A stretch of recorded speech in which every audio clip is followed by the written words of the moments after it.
August 1945. Japan was on the verge of collapse. Its major cities, from Tokyo to Osaka, had been flattened by countless air raids. Rice was scarce, and the streets were dotted with the emaciated figures of people silently pushing bicycles through ruins. Every field, every alley, every bridge bore the scars of war.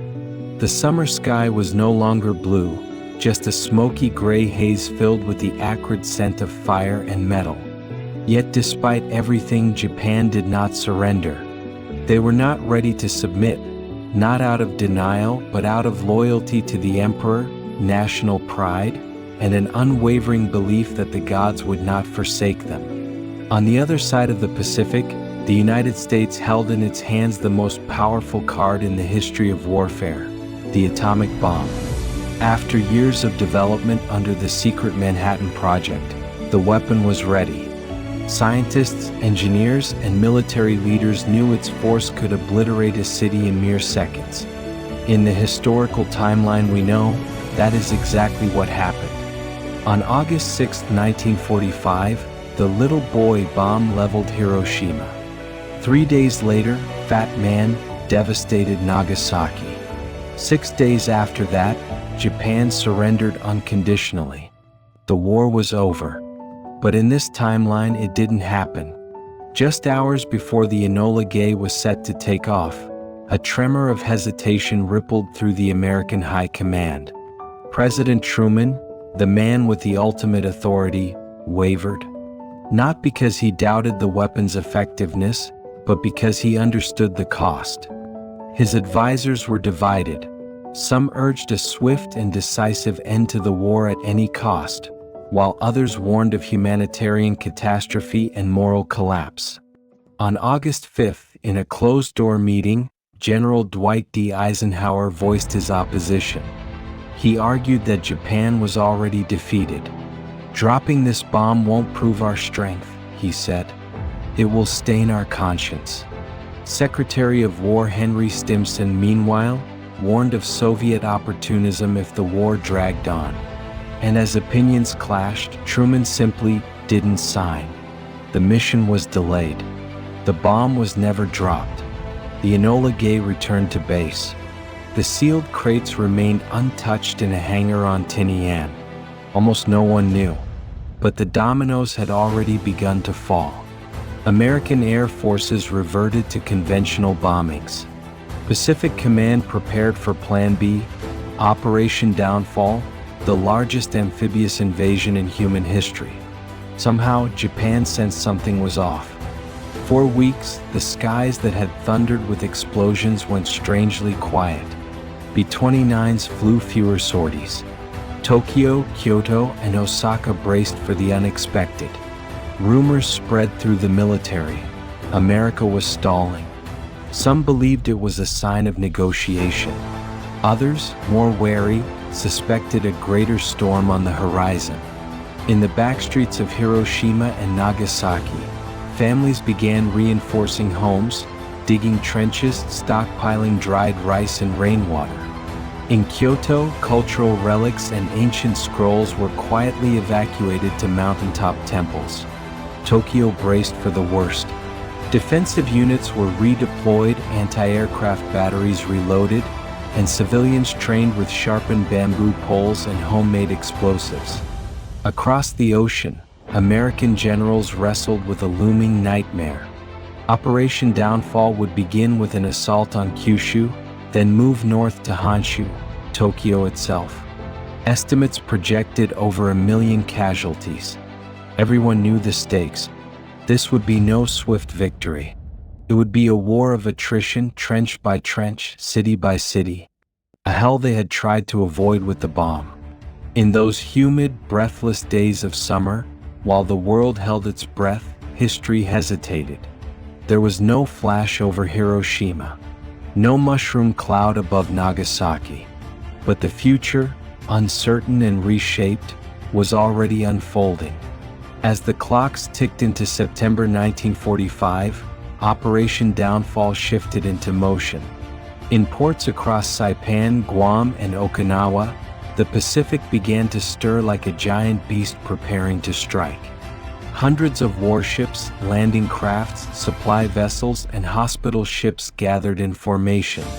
Infantry divisions, Marines, paratroopers, engineers, medics, all were being mustered.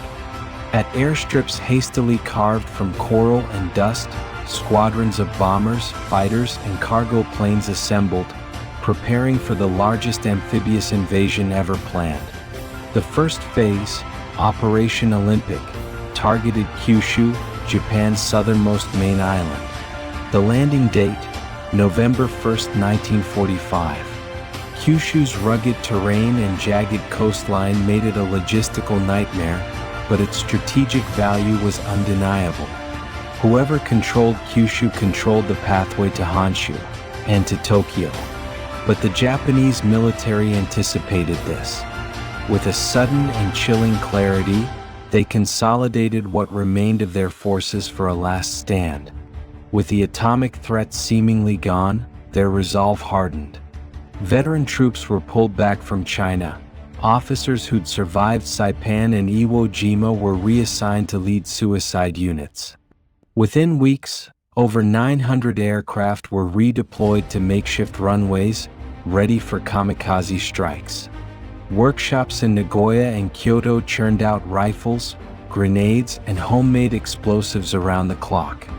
Even high school students were trained in guerrilla tactics and taught how to disable tanks with bundles of dynamite.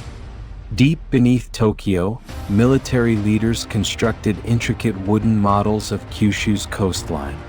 Every bay, ridge, and railway bend was mapped and marked. 3 layers of defense were devised: beach fortifications, city perimeters, and mountainous strongholds. The plan was named Ketsugo, total resistance. It was no longer conventional warfare. It was a fight for the nation's soul. November 1st arrived. The skies over Kyushu darkened not with clouds, but with the shadow of war. Landing craft rolled onto the beaches near Miyazaki, under cover of naval bombardments. The first wave of U.S. Marines stormed the shore, gained a foothold, and met a wall of fire. Explosives buried in the sand, hidden bunkers, and suicide bombers disguised as farmers turned each step inland into a death march. In 3 days, American troops advanced less than 5 kilometers. In the air, swarms of kamikaze pilots struck with terrifying precision. A U.S. aircraft carrier was sunk. 2 destroyers burned out. Several supply ships retreated to safer waters. American bombers tried to flatten inland defenses but were met by storms and dense anti-aircraft fire. On the ground, troops fought in knee-deep mud, under relentless rain with dwindling supplies. They couldn't push forward and they couldn't retreat. Underground, Japanese medics operated by candlelight with bayonets as surgical tools. When the bullets ran out, soldiers drew swords. The code of Bushido, the way of the warrior, was revived not as tradition but as survival. There were no medics for kamikaze pilots, no graves for suicide squads. Only silence after impact. In Washington, casualty reports arrived hourly. Within the first 2 weeks of combat, over 120,000 American soldiers were dead or wounded. Despite establishing small footholds along the southern coastline, U.S. forces couldn't penetrate Kyushu's interior. Narrow mountain passes became blood-soaked traps. Morale withered under freezing rain and news of friends lost. Some questioned if mercy had become a curse. Meanwhile, the Soviet Union made its move. On August 8, 1945, right on cue, Stalin declared war on Japan. Soviet forces swept through Manchuria, decimating Japan's Guangdong army in mere days. They surged down the Korean peninsula, quickly crossing the 38th parallel, and launched amphibious landings toward Hokkaido. President Truman saw his worst fears coming true. Japan might be split in 2. Stalin's Red Army was seizing the north while American forces bled in the south. For the second time in months, Truman faced the question: Should the bomb be used? But he hesitated again. Not from weakness, but from conviction. And while the world teetered, the final days of 1945 became a turning point not marked by blinding fire, but by agonizing attrition. No flash over Hiroshima, no cloud over Nagasaki, but still a nation burning. Winter descended on Japan in 1945 with biting winds that sliced through pine forests and mountain valleys. The soldiers, both American and Japanese, were not prepared for the cold. American troops, trained for island hopping in tropical climates, now found themselves entrenched in frozen foxholes, wrapped in inadequate coats, eating half rations that froze solid overnight. Rifles jammed in the icy mud. Radios crackled with static, and morale froze along with everything else. In Washington, casualty figures continued to climb. Within 2 months of Operation Olympic, more than 120,000 Americans had been killed or wounded. U.S. forces held thin beachheads on Kyushu, but couldn't advance inland. Japanese defenses, trenches, tunnels, mines, and human waves stalled them at every turn. Nightfall brought ambushes. Every village reclaimed cost dozens of lives. The terrain was merciless and the enemy tireless. Back home in Japan, the war consumed the very fabric of society. Citizens were conscripted en masse. Men from 15 to 60, women from 17 to 40, all given basic weapons training and placed in reserve militias. Schools were shuttered. Teachers became platoon leaders. Students became runners, medics, or suicide bombers in training. The civilian population had become an army. Emperor Hirohito, now a reclusive figure in Kyoto, watched from afar. He no longer controlled the nation's fate. Military leaders made the decisions, but his presence remained sacred. His voice, though unheard, was still a beacon. Monks chanted sutras nightly from ancient temples, praying for the soul of the nation. Tokyo, now a battlefield, echoed with gunfire, sirens, and prayers. It was a country at war with itself. Meanwhile, in the north, the Red Army advanced rapidly. After capturing Manchuria, Soviet forces moved into the Korean peninsula and occupied much of the northern territories. With U.S. forces bogged down in Kyushu, Stalin ordered amphibious landings on Hokkaido. Soviet troops, encountering little resistance, seized key cities like Wakkanai and Otaru and began establishing a provisional administration. Red flags rose over snow-covered temples. The United States was furious. A divided Japan was becoming inevitable. Truman feared a new Berlin, this time in the Pacific. Secretly, he reopened discussions about the atomic bomb. The two remaining weapons, Little Boy 2 and Fat Man 2, were pulled from storage. Their targets, not Hiroshima or Nagasaki, but Sapporo, or perhaps even Vladivostok. The military was split. General Eisenhower remained firmly opposed. "Drop this and we lose the moral high ground forever," he warned. General MacArthur, by contrast, wired Truman from Kyushu, urging immediate action. "If we don't end this now, Japan will become a Soviet client," he wrote. Scientists who had built the bomb begged Truman not to use it again. "History," they said in a handwritten letter, "will not forgive us if we turn power into madness." Truman stood alone. If he ordered the strike, thousands would die. If he didn't, Japan might be divided permanently. His conscience was already heavy. Every night, casualty reports arrived in sealed folders. Every name felt personal. Back in the blood-soaked hills of Kyushu, American troops prepared for the next phase, a push into Honshu and Tokyo. But no one wanted to be the first to enter Tokyo. Intelligence marked the southern suburbs in red, maximum resistance zones. Commanders muttered that if Kyushu was hell, Tokyo would be worse. As spring neared, the world held its breath, and history once again hesitated. all because a bomb wasn't dropped. Spring 1946 arrived late and colder than usual. Cherry blossoms, once symbols of renewal, bloomed hesitantly across the battered plains of Kanto. In the rural outskirts of Tokyo, there were no Hanami festivals, only ration lines, evacuation drills, and whispered prayers under makeshift roofs. The capital, once the beating heart of a proud empire, now resembled a haunted ruin, trembling in anticipation of the final blow. The American military had begun preparations for the second stage of Operation Downfall, codenamed Operation Coronet. The objective: invade the Kanto Plain and seize Tokyo, ending the war by capturing Japan's capital. This wasn't just a tactical strike, it was a symbolic reckoning. To take Tokyo would be to dismantle the soul of the empire. General Douglas MacArthur was given full command. He understood the stakes. Intelligence reported that Japan had amassed over 3 million defenders in and around Tokyo, including remnants of regular troops, conscripts, and local militias. Railroads had been sabotaged to hinder American tanks.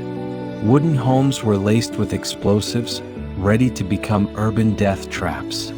The plan was audacious: a dual landing at Kashima in the east and Sagami Bay in the south, converging on Tokyo from both flanks. Armored divisions would spearhead the assault, followed by infantry and engineers. But Tokyo had become a fortress. Every street a trench, every building a bunker, every child a last line of defense. On March 4, 1946, the assault began. Landing craft stormed ashore under relentless shelling. American troops made landfall, then froze. The city fought back with everything it had. Booby traps, concealed bunkers, suicide fighters dressed as civilians. Kamikaze aircraft struck supply lines with terrifying accuracy. Within the first 3 days, over 50,000 American soldiers were killed. Progress stalled. Washington reeled. Each cable from Tokyo bore grim phrases: unrecoverable losses, entrenched resistance, urban stalemate. The public, weary from years of war, began to fracture. Newspapers ran headlines demanding an end: bring our boys home. Demonstrations erupted in Chicago, San Francisco, even Washington, D.C. In Moscow, Stalin saw an opening. He initiated secret peace talks with Japanese authorities in Hokkaido, proposing conditional surrender.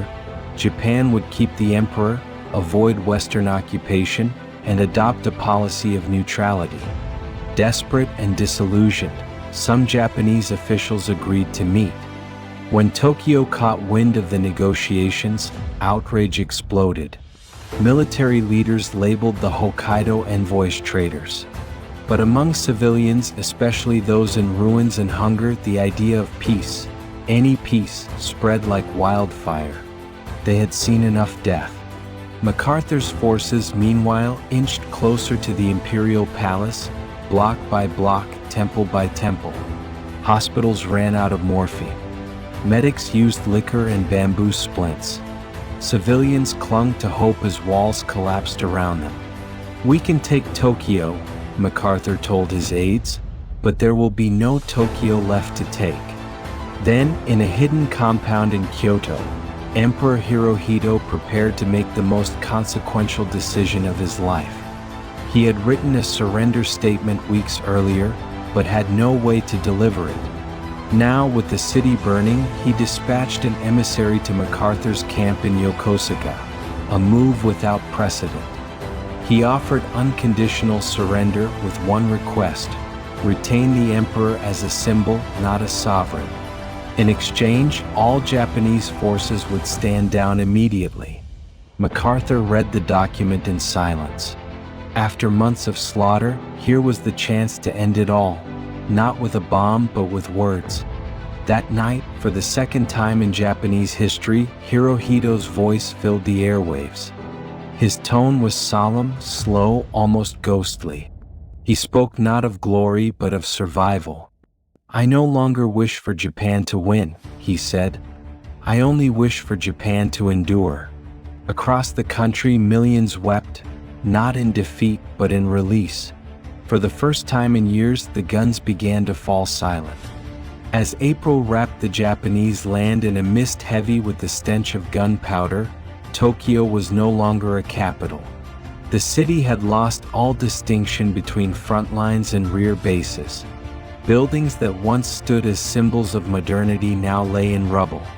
Shibuya Station, which had once seen hundreds of thousands pass through each day, was torn apart by artillery. Bustling districts like Ginza, Ueno, and Kanda were now nothing but gray ashes, where American and Japanese soldiers clawed over each meter of earth in desperation. American forces had secured much of southern Tokyo, advancing deep into the administrative heart near the Imperial Palace. Yet resistance had not ended. Japanese troops fortified themselves in subterranean tunnels and concrete bunkers, structures built before the war that now served as a lethal maze. The urban combat dragged on hour by hour, day by day, draining both sides in what felt like a wound that refused to close. For the survivors, time had lost meaning.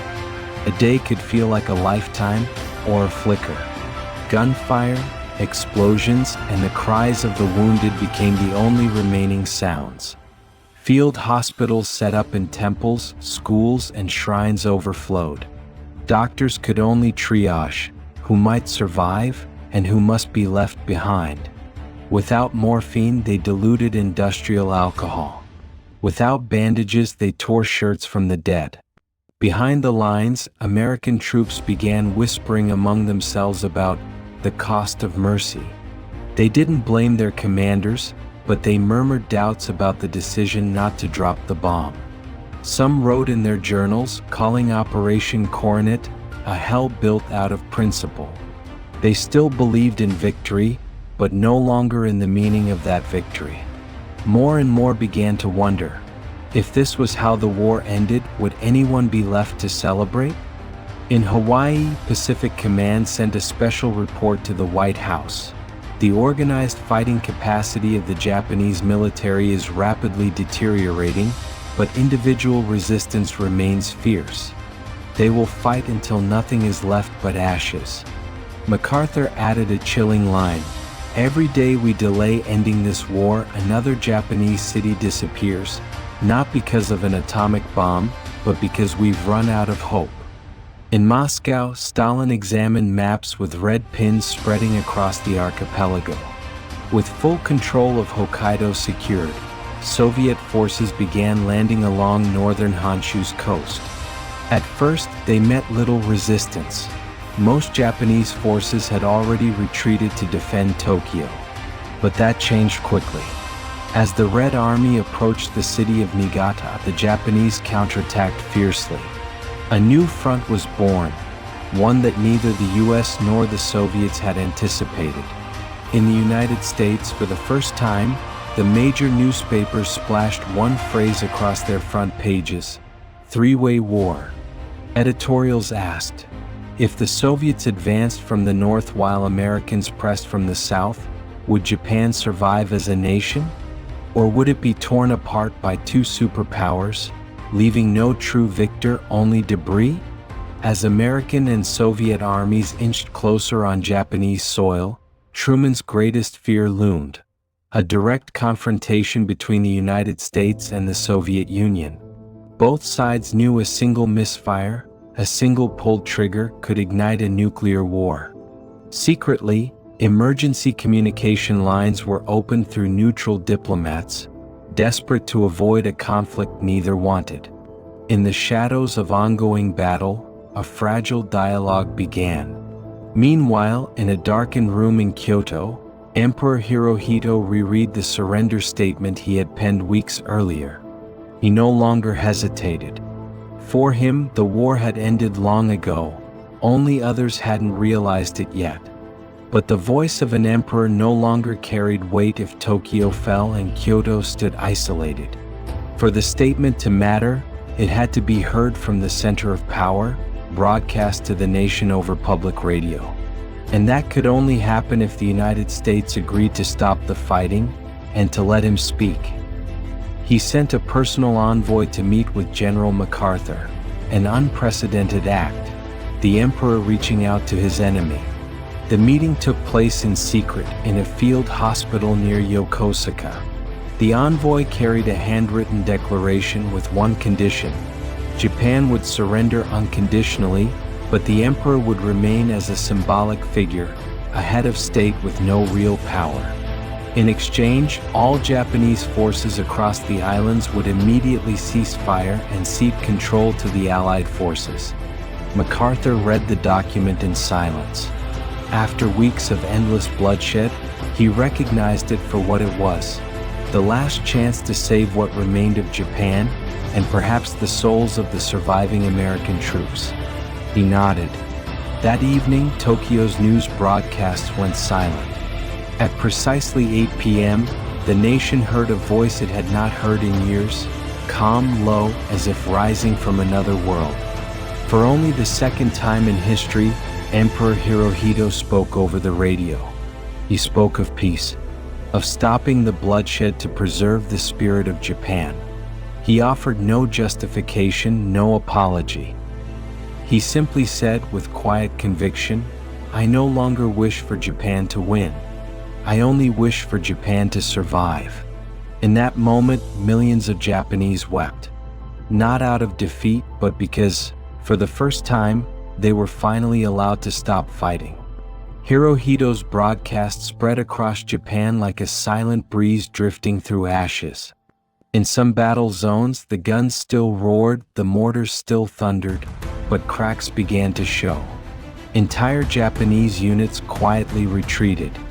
On makeshift radios, soldiers read aloud the emperor's surrender, still clutching rifles, tears blurring their vision. They didn't know if it was real, but they were too broken to resist. For civilians, it was a miracle. For soldiers, it was surrender. And for American troops, it was disbelief wrapped in exhaustion. General MacArthur immediately ordered a ceasefire. From Kyushu to Tokyo, American units were told to hold positions to stop all offensives. On the front lines, some Japanese soldiers stepped out of trenches holding white cloths. In other areas, the fighting continued a while longer, pockets of resistance unaware or unwilling. A few refused to believe the war was over and chose to end their lives rather than surrender. Some extremist officers attempted coups, seizing radio stations, but failed. The tide was irreversible. Within 2 weeks, the ceasefire spread throughout the country. American oversight teams began disarming the Japanese military, counting stockpiles of weapons, securing cities. Citizens were instructed to turn in improvised arms in exchange for food and medical aid. In Hiroshima and Nagasaki, cities untouched by atomic fire in this timeline, citizens held ceremonies not for the dead, but for the lives they still had. Paper lanterns floated down the rivers, silent prayers for a tragedy that never came. For the Soviets, things were more complicated. Caught off guard by the emperor's unexpected broadcast, Stalin demanded confirmation from Japanese authorities in Hokkaido. Upon learning that the United States had accepted Japan's surrender and begun disarmament, he ordered a halt to military operations. However, he insisted on retaining control of the territories already occupied, all of Hokkaido and northern Honshu. Washington objected fiercely, but the facts on the ground remained. In late April 1946, an emergency international conference was held in Geneva. The world's major powers, America, the Soviet Union, Britain, China, and a provisional Japanese delegation, gathered to determine Japan's future. The negotiations were tense. The US demanded full control over Japan's reconstruction. The Soviets argued for partition just as in Germany. The debate threatened to derail into deadlock. MacArthur, now headquartered in Tokyo, sent a confidential cable. "If Japan is divided, we will create another Berlin, this time in Asia." The people cannot survive another fracture. President Truman agreed, but Stalin remained firm. The final compromise was uneasy but accepted. The US would oversee all of mainland Japan, while the Soviets would temporarily administer Hokkaido and a few northern islands, pending a referendum in 5 years. As diplomats argued, Japan's people moved forward. Schools reopened. Children learned to read and write without memorizing patriotic hymns. Train lines were rebuilt, rural workers returned to cities. On the radio for the first time in years there was music. Soft ballads, not air raid sirens. People resumed rituals lost to war, planting vegetables, knitting sweaters, smiling under the eaves of their homes. Still the wounds were deep. Streets bore bullet holes. Roofs were skeletal frames. Families remained incomplete. Hospitals overflowed with wounded soldiers, both Japanese and American, many of whom would never fully heal. In Kyoto, Hirohito lived in quiet seclusion. He no longer addressed the nation. He wrote. Journals no one read, letters no one answered. He had given up power to save his people. Now he had nothing left but memory. Then, on May 15, 1946, before the Imperial Palace in Tokyo, the formal surrender ceremony took place. Not on a battleship, not beneath the glare of flashbulbs, but in quiet solemnity. Representatives from the United States and the Soviet Union signed the documents alongside Japanese delegates. MacArthur was first to sign. Stalin did not attend but sent a general. No speeches, just one translator's soft voice breaking the silence. Peace is not the end of war, it is the chance to begin again. The city stood still. Train whistles paused. Temple bells rang. A flock of sparrows scattered into the sky, bearing witness to a nation's rebirth. No parades, no flags, only fatigue and the first quiet breath of a future. After the signing ceremony in Tokyo, a hush swept across Japan. There were no fireworks, no parades. Just long days of quiet rebuilding. Bricks were stacked. Nails were hammered. And everywhere, people searched for names on makeshift memorial boards outside village halls and shrines. In the minds of most Japanese, the war had not ended with victory or defeat. It had ended with a question still unanswered: who are we now? The US military launched its post-war operations immediately. Millions of weapons were collected: rifles, grenades, bamboo spears, even prototype chemical bombs. Warehouses and factories were logged, sealed, guarded. The once feared Imperial Army was dissolved without resistance. Soldiers turned in their arms, shed their uniforms, and disappeared into civilian life like snow melting in spring. But the occupation was about more than disarmament. General MacArthur, now Supreme Commander of the Allied powers, began an aggressive reform campaign. Within 3 months, Japan's bureaucratic structure was dismantled and rebuilt. Military leaders were arrested. Wartime censorship was abolished. Publishing houses reopened. Writers once banned returned with stories of ordinary people, not soldiers or emperors, of hunger, fear, and small acts of kindness that survived even the bombings. In schools, new textbooks were printed at record speed. Students learned world history, not nationalist myth. They studied civic rights and democratic theory. Classes were held in temples, train stations, even open fields. Teachers wore wooden sandals. Children sat on tatami mats. But everywhere they were asked, "What do you think?" A question once forbidden. Land reform followed. MacArthur, believing in stability from the soil upward, ordered the redistribution of farmland. Vast estates held by noble families were broken up and given to tenant farmers. The process was peaceful but radical. The hierarchy of feudal Japan crumbled overnight. In some towns, former landlords now lived next door to those they once ruled. For the first time, Japanese farmers owned the land they tilled. Not everyone welcomed the changes. Underground resistance brewed. Former officers formed secret groups, preaching nationalism and revenge. Handmade leaflets circulated in northern cities. Japan is not defeated, only sleeping. American patrols cracked down on these factions. But resentment lingered, especially in remote villages where memory moved slower than politics. In Hokkaido, a different story unfolded. Under Soviet administration, life diverged. Russian became a secondary language in schools. Newspapers were heavily censored. Soviet officials were embedded in local councils. Though there was no violence, fear ran quietly. People whispered about family members disappearing. A trickle of fishermen and farmers began fleeing south, risking the cold sea in small boats to reach American-controlled Honshu. Tokyo newspapers dubbed them the tide that flows against the current. In an effort to unify the country's spirit, Japan's provisional government appealed to the United Nations for an early referendum on Hokkaido's future. The US backed the request.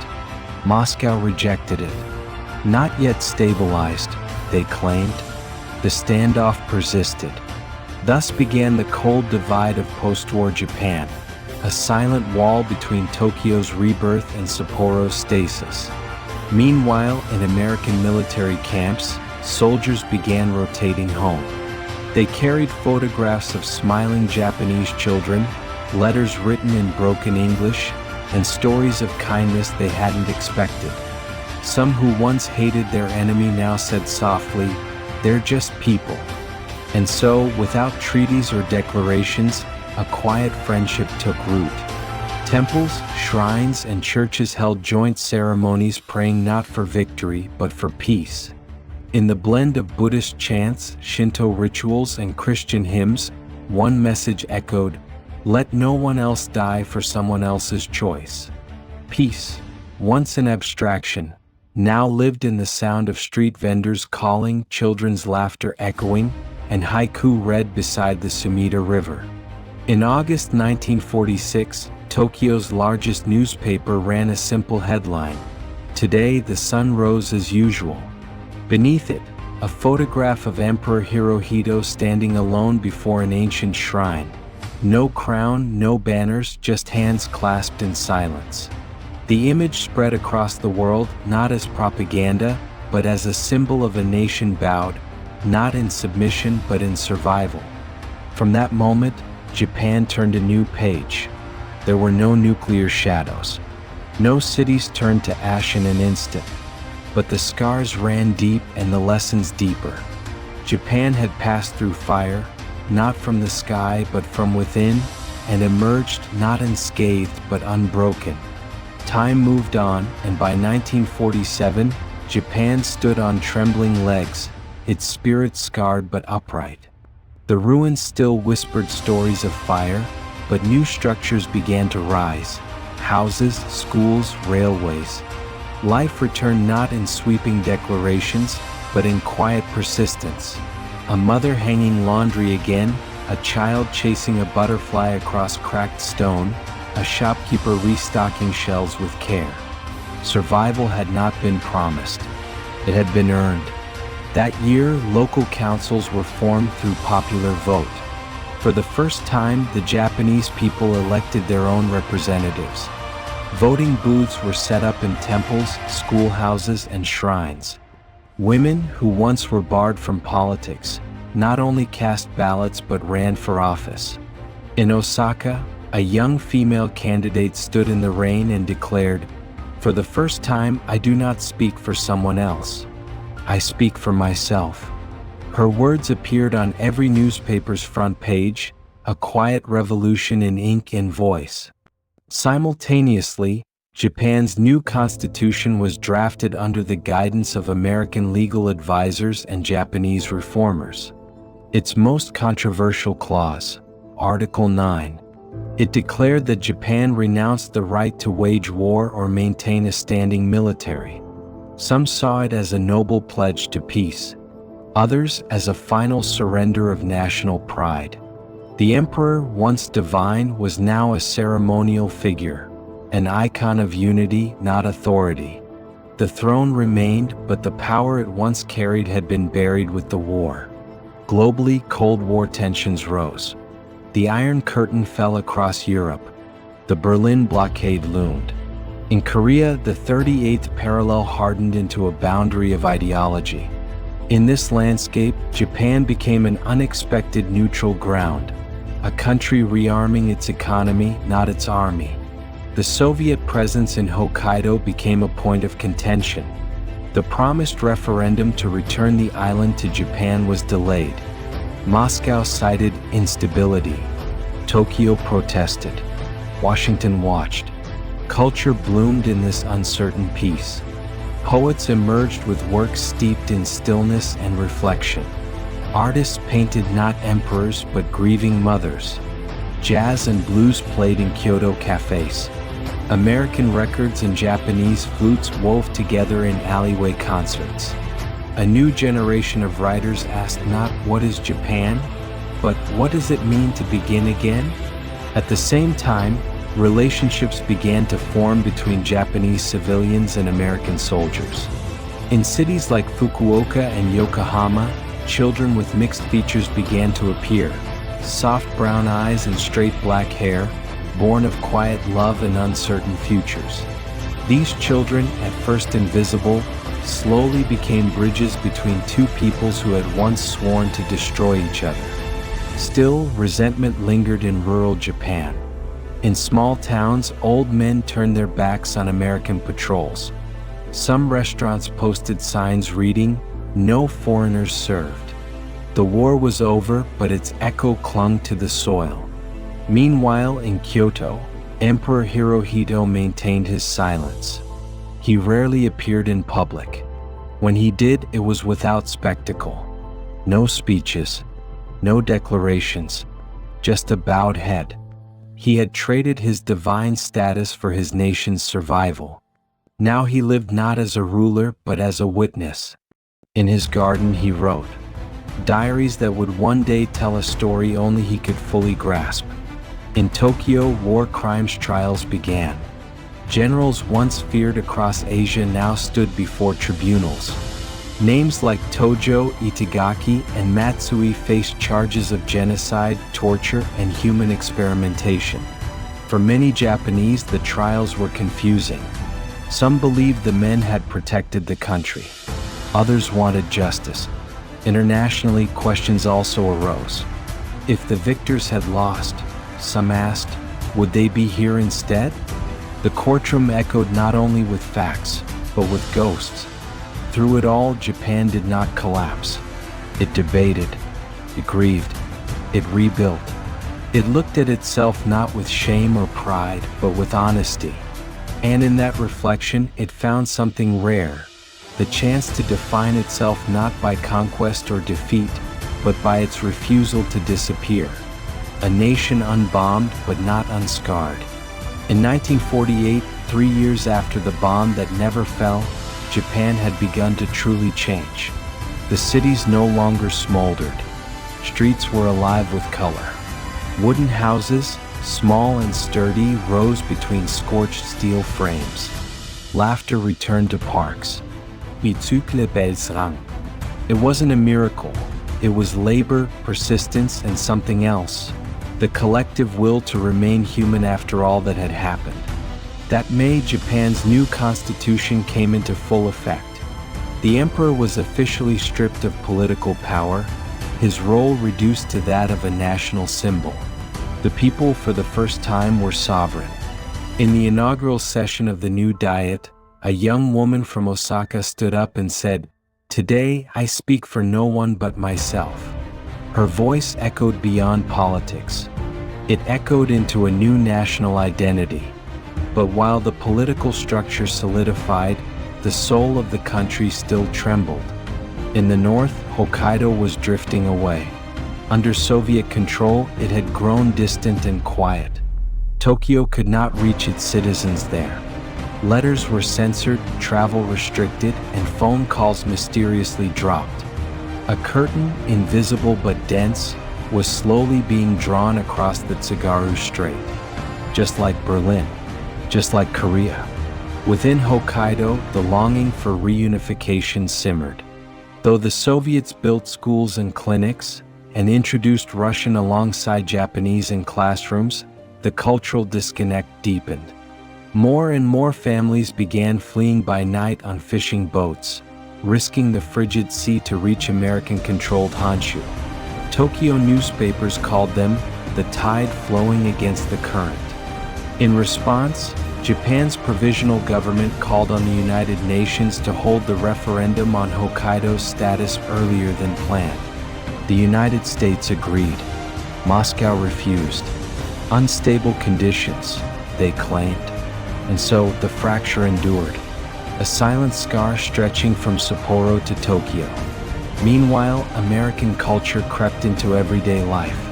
Cultural exchange centers opened across Japan. Children learned English songs. People danced to jazz under paper lanterns.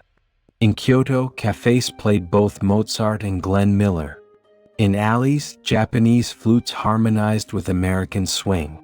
This wasn't occupation, it was osmosis. Yet, in temples and tea houses, another current moved. Buddhist monks began teaching the concept of Ma, not ghosts of the dead, but ghosts of memory. They taught that sometimes we live beside things that never happened, but that still shape us. And in post-war Japan, no lesson could have been more apt. In Hiroshima and Nagasaki, cities that, in this version of history, still stood tall, people began lighting candles not for those who died, but for those who didn't. Shrines were built to honor lives that might have been lost. "We remember the fire," a priest said quietly, "even if it never came."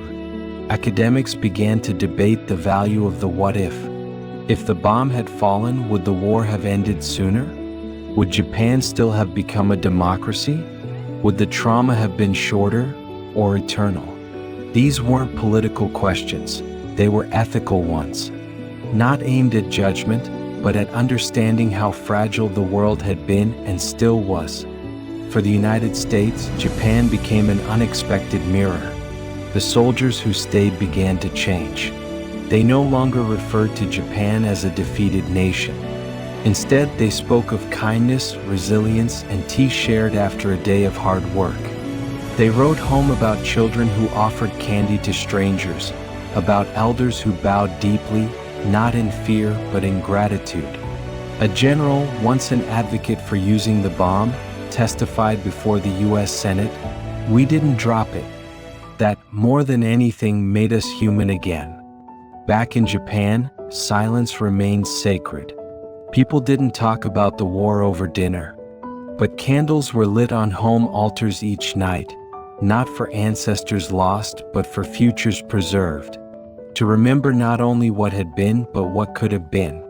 Because sometimes peace is made not by action, but by restraint. Summer of 1949 dawned bright over Japan. Sunlight poured across the tiled roofs of Tokyo, roofs once smashed by firebombs now patched and clean. Street vendors returned, hawking grilled fish, shaved ice, and sweet bean cakes. Children darted through alleyways in brightly colored yukata. Peace had not come with fanfare, it came in the soft return of the ordinary. Universities reopened with unprecedented enrollment. A new generation, born among ruins, now flooded lecture halls with hungry eyes and calloused hands.